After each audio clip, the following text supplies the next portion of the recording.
exatamente hoje, 11 de setembro. Passados mais de 2 décadas, não sai de nossa memória a tragédia que mudou para sempre a história do nosso planeta.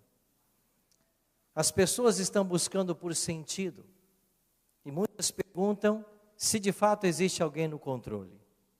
Há alguém coordenando todas as coisas nesse planeta? O universo está nas mãos de alguém que está cuidando com todos os detalhes de cada um de seus filhos e de suas filhas? O grande desafio para nós, a partir de hoje, e por mais 11 domingos, é olharmos para a Bíblia, o livro sagrado, e aqui no livro de Daniel, entendermos aonde nós estamos e para onde nós vamos. Pelos olhos da profecia, nós podemos antever que o fim da história humana se aproxima. E precisamos conhecer exatamente como será esse fim. Por isso, você é muito bem-vindo à nossa série Esperança para o Mundo em Crise. O participar desses domingos à noite pode determinar uma virada completa na sua história. E eu espero que isso aconteça. Eu espero que nós, ao estudarmos a Bíblia, entendamos o momento em que estamos vivendo, o que nos cerca em nosso mundo e para onde nós caminhamos. Por isso eu vou convidar você que trouxe a sua Bíblia a abri-la comigo no livro do profeta Daniel. Embora escrito há 2.600 anos no passado, ele continua tão atual como o jornal que foi vendido na banca desse domingo.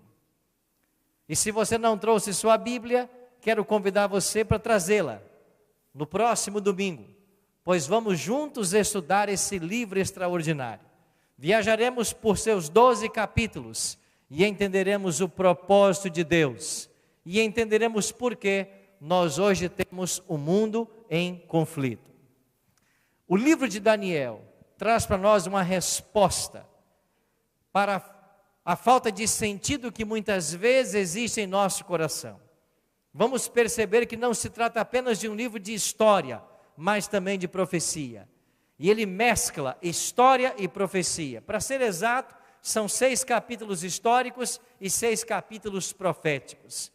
Na história, vamos olhar para o passado e aprender com suas lições. Na profecia, vamos olhar para o futuro e nos prepararmos para as coisas que vão acontecer.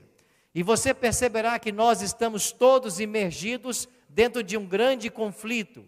E o resultado desse grande conflito tem a ver com salvação ou perdição. De que lado você está?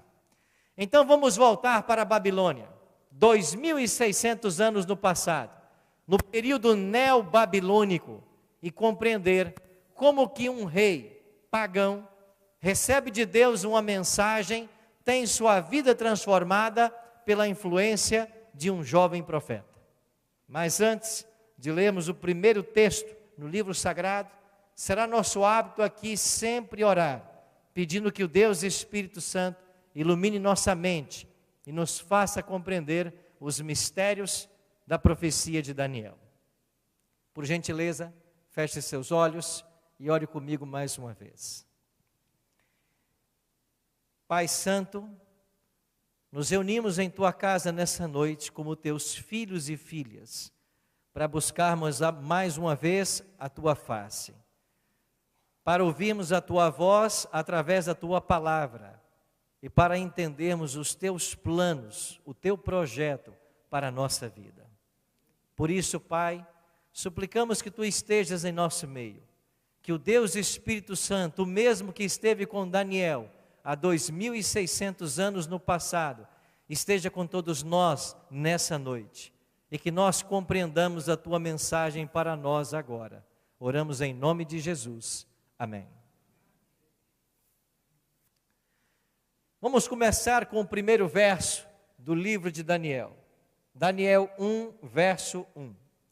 No ano 3º do reinado de Jeoaquim, rei de Judá, veio Nabucodonosor, rei de Babilônia, a Jerusalém e a sitiou. Nós temos aqui, nesse primeiro verso, a data dos eventos iniciais do livro. no terceiro ano do reinado de Jeoaquim. Estamos falando do ano 605 a.C. Foi nesse ano que Nabucodonosor começa a sua grande investida contra as nações. Aqui nós temos duas cidades, Jerusalém e Babilônia. Nós temos dois reis, Jeoaquim reinando sobre o povo de Deus e Nabucodonosor reinando sobre uma ímpia cidade, uma cidade politeísta, uma cidade pagã. Na realidade, Jerusalém e Babilônia são duas cidades que vão percorrer toda a Bíblia. Elas aparecem do Gênesis ao Apocalipse. Se você for para o Gênesis, você vai encontrar as raízes de Jerusalém. Quando o Gênesis fala de um homem chamado rei e sacerdote de Salém. Como era seu nome? Melquisedeque. Rei e sacerdote de Salém. E é dessa palavra hebraica Salém que virá Jerusalém. Jerusalém. Mas aí também no Gênesis você já tem uma rebeldia. Quando se constrói uma grande torre, a torre de Babel. E da palavra Babel virá a palavra Babilônia, que significa nesse contexto, confusão. Se vamos para o Apocalipse, capítulo 18, você estuda a respeito da queda de Babilônia. E no capítulo 21, o estabelecimento da Nova Jerusalém. Ou seja, do Gênesis ao Apocalipse, essas duas cidades são antagônicas. Elas representam o povo de Deus e os inimigos do povo de Deus. Elas representam aqueles que buscam conhecer a vontade do Senhor e praticar, e aqueles que se rebelam contra Deus. E no clímax desse grande conflito entre o Gênesis e o Apocalipse, você tem o livro de Daniel. E lições preciosas poderão ser tiradas. Mas é infantilidade achar que o conflito entre o bem e o mal tenha começado no 6º século antes de Cristo. A Bíblia nos revela que este conflito tem uma origem muito tempo atrás dos dias de Daniel. Estamos falando de um conflito que teve origem lá no céu. E o livro do Apocalipse, no capítulo 12, verso 7, declara que houve no céu uma peleja. Miguel e seus anjos pelejaram contra o dragão. Também pelejaram o dragão e seus anjos. E o versículo 9 diz que esse dragão, ao pelejar, ele foi expulso do céu. Ele foi atirado para a terra e com ele os seus anjos. O capítulo 12 vai revelar que uma terça parte dos anjos de Deus foram expulsos com Satanás do céu. Então, o grande conflito não se origina nos dias de Daniel. Ele começou lá no céu. Para ser mais exato geograficamente, ele começou no santuário celestial. Para ser mais exato, ele começou dentro do Santíssimo, com um anjo que é chamado em Ezequiel e Isaías de um querubim cobridor.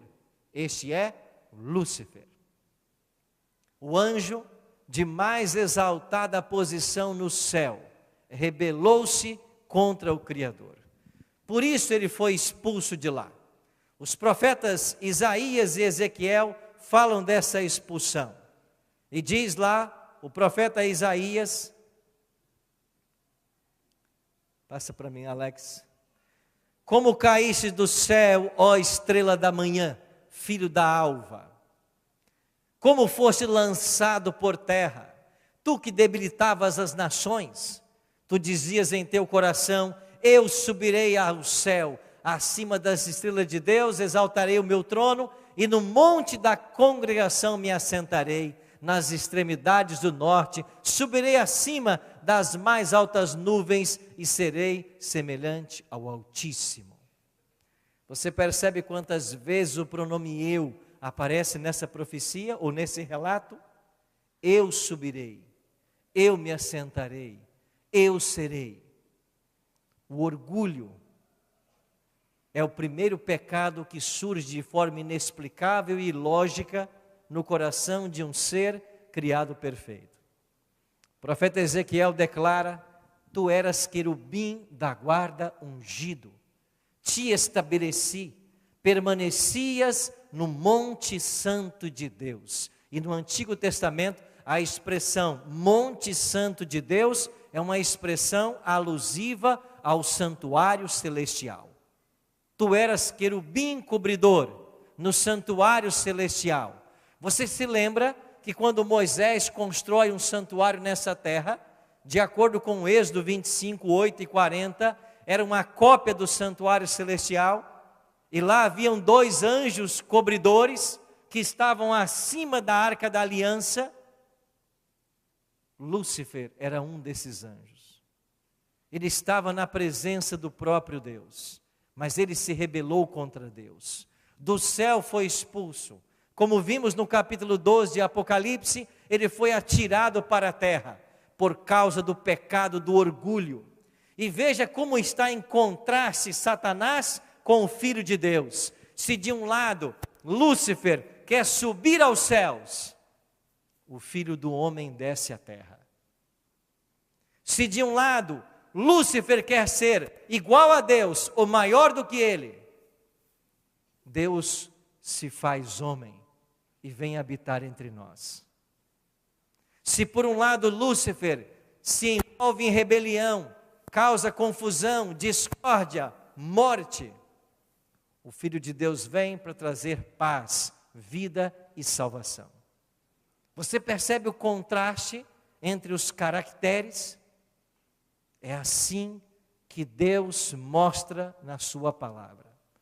Esta rebelião que teve origem no céu por causa do pecado do orgulho é o que trouxe todo o sofrimento para o nosso planeta. E esse sofrimento alcançou o nosso planeta, que foi criado perfeito.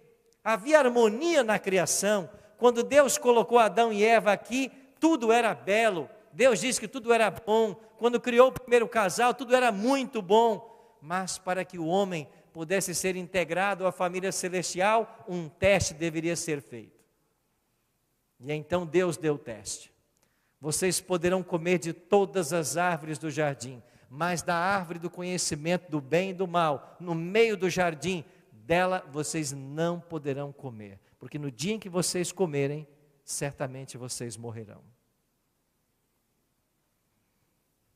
Eva se afastou de Adão em determinado momento.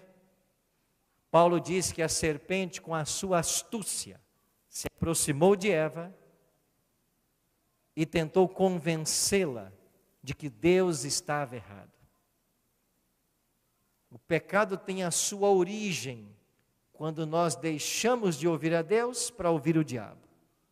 Quando a gente deixa de acreditar na palavra de Deus para acreditar em vozes dissonantes.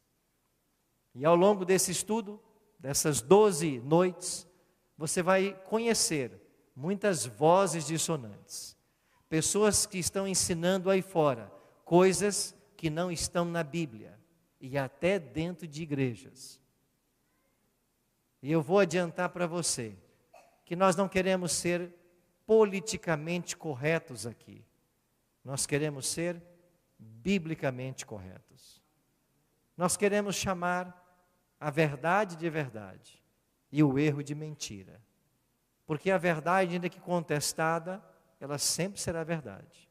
O erro, ainda que defendido, ele sempre será erro. E nós queremos ajudar você na sua experiência espiritual, na sua caminhada para o céu. Mas nós não podemos fazer mais nada, a não ser abrir as portas dessa igreja e esperar você com todo o carinho. Agora é você que tem que escolher se você quer aprender as verdades que esse livro ensina, se você quer entender o plano que Deus tem para você. Se você quer, você está no lugar certo. Infelizmente, o mal se transladou para o nosso planeta. E o pecado foi passado de geração em geração. De Caim tivemos as filhas dos homens. De Sete, o terceiro filho de Adão e Eva, passaram a ser chamados agora os filhos de Deus. Você tem a Torre de Babel e você tem o sumo sacerdote Melquisedeque lá em Salém. Você tem a cidade de Babilônia e você tem Jerusalém. E agora essas duas cidades, elas aparecem em conflito. Por quê? Porque Babilônia vence a cidade de Deus. Mas por que, pastor, que o povo de Deus está sendo vencido? Por quê? O verso 2 diz: o Senhor lhe entregou nas mãos a Jeoaquim. Não foi a sabedoria, não foi o poder bélico, não foi estratégias militares que levaram Nabucodonosor a sitiar e vencer Jerusalém. Não. O texto sagrado diz que foi Deus quem entregou nas mãos de Nabucodonosor ao rei de Jerusalém. Por quê? Porque Deus havia antevisto esse cativeiro. Deus havia alertado o seu povo de que esse cativeiro viria. Não está passando aqui, Alex.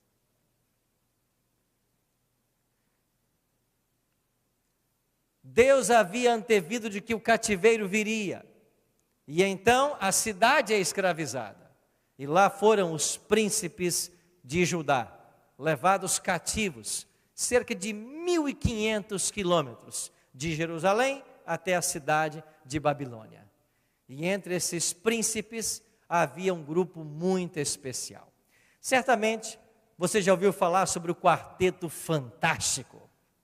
Certamente você já viu propagandas do mundo Marvel. Certamente você já viu falar dos superpoderes desse quarteto. Mas tudo isso não passa de mera ficção. Eu quero apresentar para você os verdadeiros heróis da história.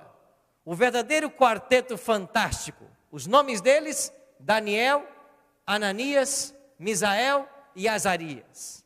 Destes você não verá muitos filmes. Destes você não conhecerá muito, porque é uma estratégia do diabo velar as coisas que estão reveladas nesse livro e revelar as criações do mundo imaginário de Marvel, de Hollywood, de Disney e de quem quer que seja. O nosso mundo está alimentado hoje por uma cultura inútil. E enquanto sabemos mais e mais daquilo que nada significa, pouco sabemos da palavra de Deus. E é por isso que o convite é que você se una a nós, para que a partir de agora nós conheçamos o Quarteto Fantástico. E quando esse Quarteto Fantástico chega em Babilônia, uma cidade que possuía 753 santuários, templos, politeístas, Daniel não vê Deus em Babilônia, mas Deus vê Daniel. Daniel achava que ele estava cativo, sozinho, mas Deus estava com Daniel. E a despeito das dificuldades que esse jovem, Daniel e seus amigos começaram a enfrentar, Deus tinha um plano para cada um deles. E ali eles começaram a conhecer a história de Nabucodonosor. Este rei reinou 42 anos em Babilônia. O seu nome pode ser traduzido como Nabu, proteja meu filho. Nabu era um dos deuses da Babilônia. E ali em Babilônia, esses jovens de Deus vão enfrentar, no primeiro capítulo, que é o objeto hoje do nosso estudo, 3 testes. E esses testes são importantes porque eles não falam apenas daquela época de Babilônia. Eles estão presentes hoje na sociedade moderna. E os jovens babilônicos tentaram pressionar a esses jovens hebreus, primeiro com a sua cultura. Houve uma pressão cultural. Olha o que diz a Bíblia aqui no primeiro capítulo, nos versos 3 e 4.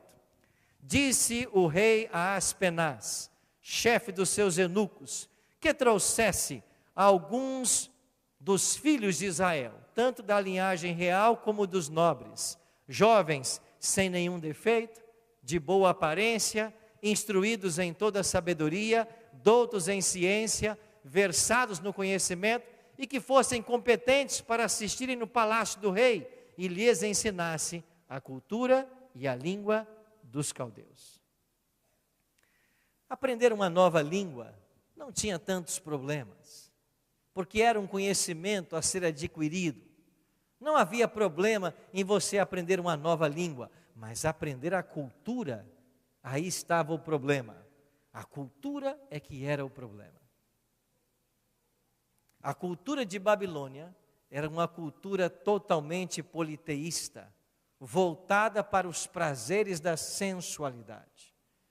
Nesses templos, nesses centenas de templos que existiam em Babilônia, haviam ali prostitutas culticas.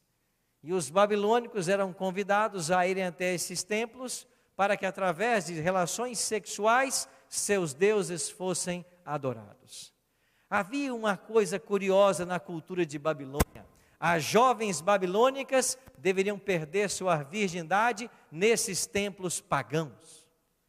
Para lá elas deveriam ir quando atingissem certa idade e com um desconhecido perder sua virgindade.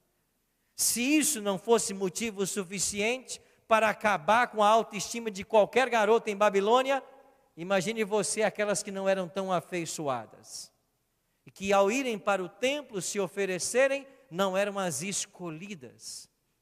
E dia após dia, elas teriam que voltar até que elas fossem escolhidas, perdessem sua virgindade com um desconhecido, para que algum deus de Babilônia pudesse ser adorado.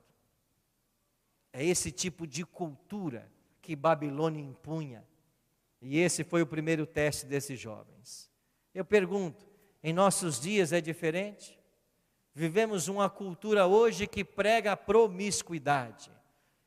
Outro dia eu estava vendo uma reportagem, uma mãe dizia com o peito aberto: eu prefiro que o namorado da minha filha venha aqui em casa e durma no mesmo quarto que ela e tenha relações sexuais com ela, do que ela esteja por aí fora de casa.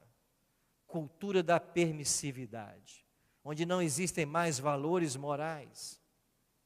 É contra isso que esses jovens tinham que viver, é contra isso que nós temos que viver. E deixa eu falar para os jovens que estão conosco nessa noite. Existe um presente que Deus deu para você, e você tem que guardar esse presente até o dia que você for para o casamento e vir no altar buscar a bênção do Senhor. Essa é a virgindade. Você, rapaz, guarde a sua virgindade para a mulher que você vai viver o resto da sua vida. Você, moça, guarde a sua virgindade para o homem que você vai escolher para o resto da sua vida. E se você, moça, for tentada em algum momento, se alguma voz bonita quiser te seduzir e te levar para a cama antes da hora, saiba que ele não vai se casar com as que ele pega. Ele vai querer se casar com uma virgem, não com você. Não ceda. E se eu estou falando para alguém que está namorando, e nesse exato momento está enfrentando uma pressão dentro do namoro, para ir para um motel, para perder sua virgindade, acaba nessa noite esse namoro, enquanto há tempo. Acaba esse namoro. Outro dia eu falei isso para uma jovem, ela me contou que vivia situação parecida, e eu disse: o que você vai fazer? Ah, pastor, eu estou orando para que Deus me revele. Revelar o quê, minha filha? Revelar o quê? Está mais que revelado. Sai disso. Sai dessa situação. Está esperando um anjo descer do céu e dizer o que para você? O que já está dito na palavra? Não negocie os princípios. Hoje somos tentados pelas drogas. Cadê o papelzinho das drogas aqui? Hoje somos tentados pelas drogas. Constantemente chega para você as opções. E eu vou anexar aqui as drogas ao vício da bebida, do fumo. É tão comum hoje ter uma latinha de cerveja. Outro dia um pastor aqui me contava que seu filho estava andando aí em Santa Catarina, para um carrão e já oferece ali uma cerveja. Toma aí, um amigo. Toma aí, amigo. Que amigo? Oferecendo bebida alcoólica para você. Não se corrompa. Não, pastor, tem gente por aí ensinando que até faz bem à saúde. Bem à saúde de quem? Bem aos donos. Quem lucra com isso? Não, pastor, mas se eu tomar só um pouquinho não vai fazer mal. Que história é essa? Quem disse para você que a Bíblia autoriza alguns goles de cerveja, de cachaça, de uísque, de suco, cheio de álcool? É o vinho, né? A gente não usa essas coisas. A Bíblia não autoriza isso. Mas por que religiosos defendem? Porque não lê Bíblia. É por isso que defendem. Nenhum estudo sério da Bíblia aprova uma coisa dessas. Esses jovens foram tentados em Babilônia, a promiscuidade. Havia um segundo teste, que tinha a ver com o estilo de vida. Olha o que diz o texto sagrado, 1 verso 5. Determinou-lhes o rei a ração diária das finas iguarias da mesa real e do vinho que ele bebia, e que assim fossem mantidos por 3 anos, ao cabo dos quais assistiriam diante do rei. Daniel, Ananias, Misael e Azarias poderiam ter dito: não, a gente está aqui escravo em Babilônia, nós estamos sob o poder babilônico, eles nos estão obrigando a comer essas coisas, a beber essas coisas, então nós temos que beber. Não disseram nada disso. Eles haviam aprendido na infância serem leais aos princípios da palavra de Deus. Daniel e seus amigos tinham os livros dos profetas, tinham o Pentateuco, eles estudavam, aprenderam com seus pais, desde a infância, as verdades a respeito da saúde. Eles conheciam Levítico capítulo 11, que faz uma distinção entre carnes imundas e carnes limpas. Eles sabiam da história de Noé, que por causa da bebedeira acabou cometendo incesto. Eles tinham exemplos claros de como deveriam proceder, e eles não cederam a esta pressão. E hoje nós temos essa mesma tentação quando vamos a um supermercado. E eu arrisco dizer que quando nós entramos hoje num supermercado daí de Florianópolis para fazer uma compra, quem sabe 90% do que está aí não serve para você. Não serve para a tua saúde. Eu arrisco dizer que 90%. E talvez até mais. Está lá sendo vendido, mas não presta para você. Não vai fazer bem à tua saúde. E nós estamos expostos a essas tentações. E às vezes não só usamos, como colocamos para nossos filhos. E os nossos filhos desde cedo são educados ou mal educados no regime alimentar.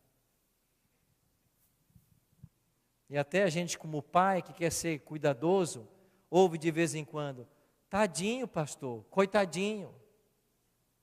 Deixa ele comer isso, deixa ele comer aquilo. Coitadinho da gente que não teve a chance de ter um pai, uma mãe, que desde o berço colocou o que deve ser comido e tirou o que não deve ser comido. Eu cresci numa família que, ainda que religiosa, não tinha muito conhecimento da palavra. E usávamos indiscriminadamente essas coisas que as pessoas usam aí fora. Eu, graças a Deus, estou com 51 anos, não tenho problema sério de saúde, não tenho nenhum problema de saúde. Mas como que eu seria se a minha dieta fosse como a Bíblia orienta desde o berço? Eu acho que eu teria uma saúde melhor. Com toda certeza eu teria. E nós empurramos às vezes para os filhos aquilo que nós sabemos que não faz bem.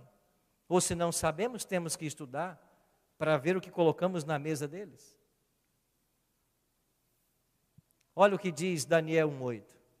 Resolveu Daniel firmemente não contaminar-se com as finas iguarias do rei, nem com o vinho que ele bebia.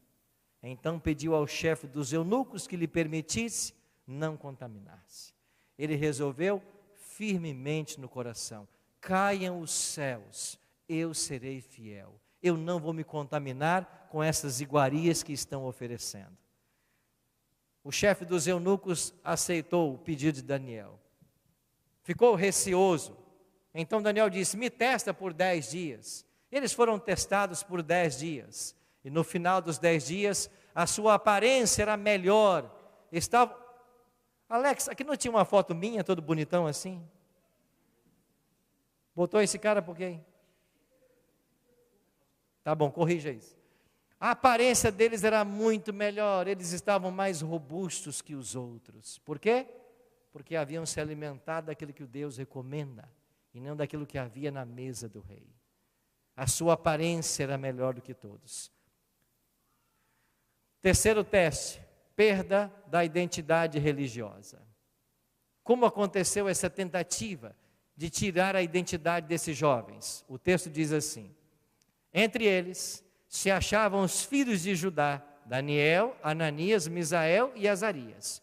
E o chefe dos eunucos lhes pôs outros nomes, a saber, Daniel de Beltesazar, Ananias o de Sadraque, Misael de Mesaque e Azarias o de Abednego. O que significam esses nomes? Os nomes hebreus estavam relacionados com o Deus que eles serviam. Já os nomes babilônicos relacionados com os deuses da Babilônia. Daniel, Deus é meu juiz. O nome babilônico, Beltesazar, Bel protege a sua vida, a vida do rei. Ananias, quando alguém chamava Ananias, vem cá, e ele ouvia seu nome, significava, o Senhor é bondoso comigo. Quando Ananias passava por uma dificuldade, ele sempre se lembrava, o meu nome é Ananias, porque o Senhor é bondoso comigo. Havia uma identidade religiosa nesses jovens. Eles tentaram arrancar essa identidade, tentaram mudá-la, e os nomes babilônicos, por exemplo, de Ananias, agora era Sadraque, inspiração ao Deus Sol. E eles esperavam que os jovens agora se dobrassem diante dos deuses da Babilônia e esquecessem o Deus de Israel. Mas isso não aconteceu, porque esses jovens haviam sido fundamentados na palavra, desde cedo aprenderam da palavra, eles conheciam quem eles eram e qual era o Deus que eles serviam. Eles sabiam que mesmo em situações adversas, Deus estaria com eles. E esses jovens foram preservados em Babilônia. 3 anos assediados por esses testes. E o que aconteceu no final dos 3 anos? Veio o resultado final. E depois desse primeiro período de prova, em toda a matéria de sabedoria e de inteligência, sobre o que o rei lhes fez pergunta, os achou 10 vezes mais doutos do que todos os magos e encantadores que havia em todo o reino. 10 vezes. Quando olhamos para a história, e nós pensamos em grandes personagens, homens que marcaram a história por sua capacidade de raciocínio, de lógica. Esses jovens foram encontrados 10 vezes mais sábios do que os sábios do seu tempo. Ou seja, o contato com Deus e com sua palavra fez toda a diferença. E quando chegamos ao último verso do primeiro capítulo, o verso 21 termina dizendo que Daniel continuou até o primeiro ano do rei Ciro. Ou seja, saiu Babilônia, veio a Medopérsia, um novo monarca, mudança política, mas Daniel continuou. Porque ele continuou? Porque ele era fiel a Deus, porque o Senhor era com ele. Daniel venceu as incertezas da vida, porque ele foi submisso a tudo que Deus orientava em sua palavra. E conhecer a palavra fez o diferencial ao enfrentar as provas em Babilônia, e fará também a diferença hoje, quando sairmos de dentro da igreja, para enfrentarmos a vida aí fora. Fará a diferença. Eu faço parte de uma família que nasceu toda lá em Aimorés, Minas Gerais. E talvez tenhamos mais mineiros nessa noite aqui. Talvez você que nos assiste pela internet também seja desse maravilhoso estado de Minas Gerais. Ali nascemos, 9 filhos. Pai, mãe E aí estão os 9 filhos. O telão não coube todos, né? Coube. José e Adelaide, meus pais. E ali estão os meus irmãos. Eu sou o penúltimo lá de casa. Depois de mim tem só o caçula. Minha família se dizia cristã. Meus pais se diziam cristãos. Mas raramente os vi na igreja, em alguma igreja. Mas com 13 anos, eu tive a chance de ter um evento no bairro onde eu morava, como o que nós estamos fazendo aqui. Uma série de encontros onde a Bíblia foi estudada. E com 13 anos, eu fui para esse local, aprender da Bíblia. Aqueles dias estudando a Bíblia com um homem, um médico chamado Emanuel Ruela, mudaram para sempre a minha vida, ou mudou para sempre a minha vida. Ali eu descobri que havia um Deus que me amava, que tinha um projeto para a minha vida. E o conhecimento da palavra me fez seguir um novo caminho. Os meus colegas de infância, os amigos com quem eu andava, com quem eu convivia, todos eles morreram.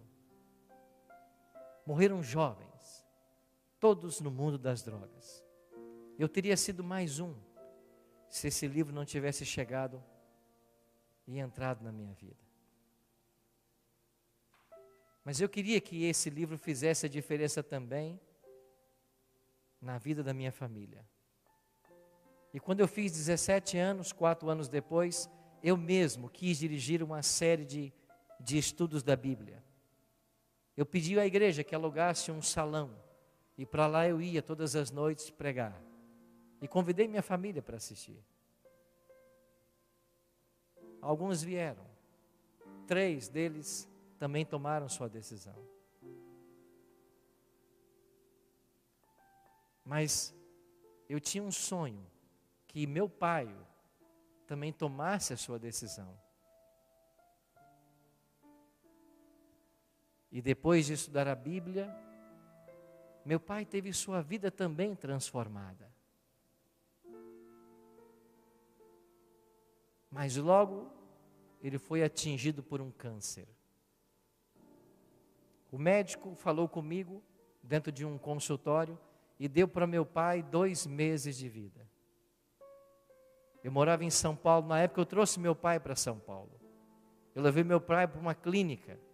Eu coloquei meu pai dentro de uma clínica por quase um mês, para que ele tivesse uma reeducação alimentar, para que ele fosse cuidado.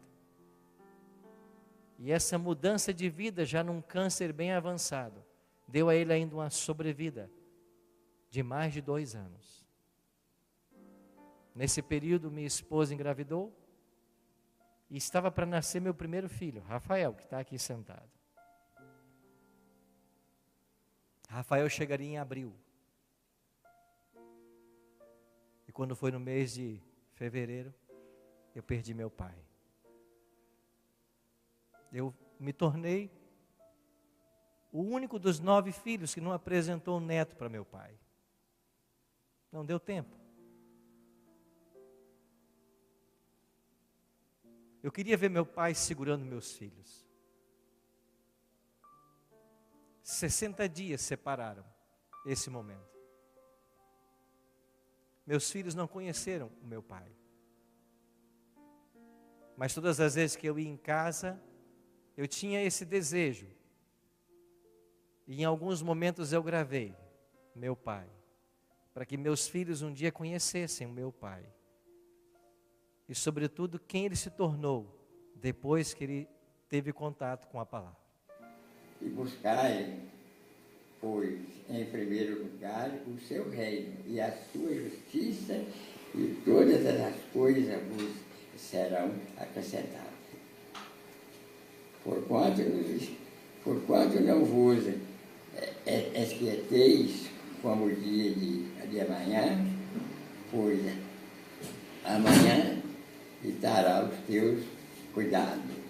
Basta ao dia do seu próprio mal. Ele já estava quase sem voz pelo câncer que também atingiu a garganta. não viveu muitos dias, mas meus filhos conheceram um pouco da história dele pelos vídeos que eu mostro.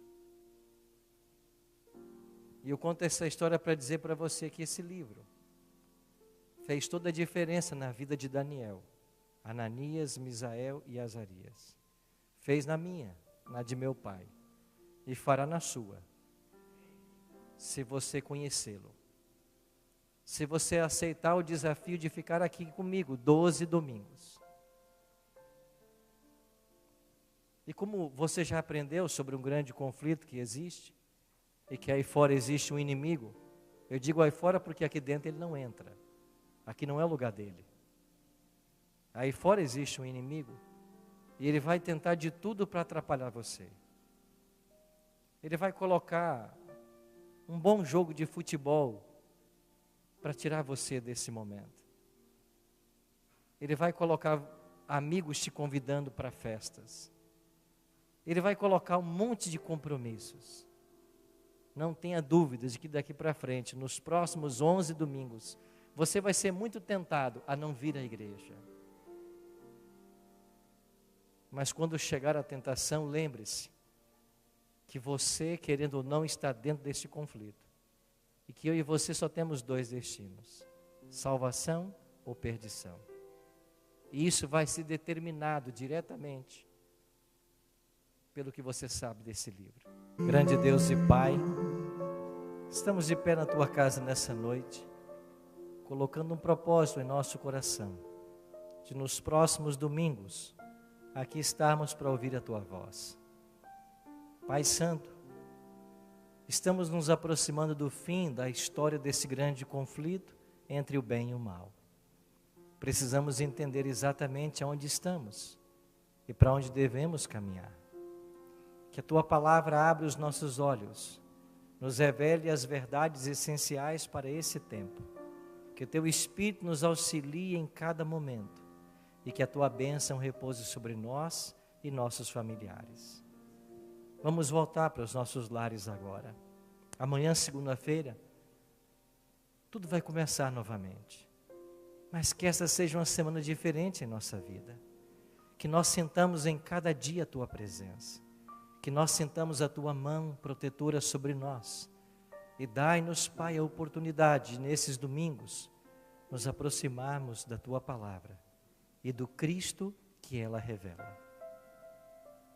E que ao conhecermos a Tua vontade, sejamos motivados a tomar a maior de todas as nossas decisões, que é Te servir em espírito e em verdade. Despeça-nos com a Tua bênção. Oramos em nome de Jesus. Amém.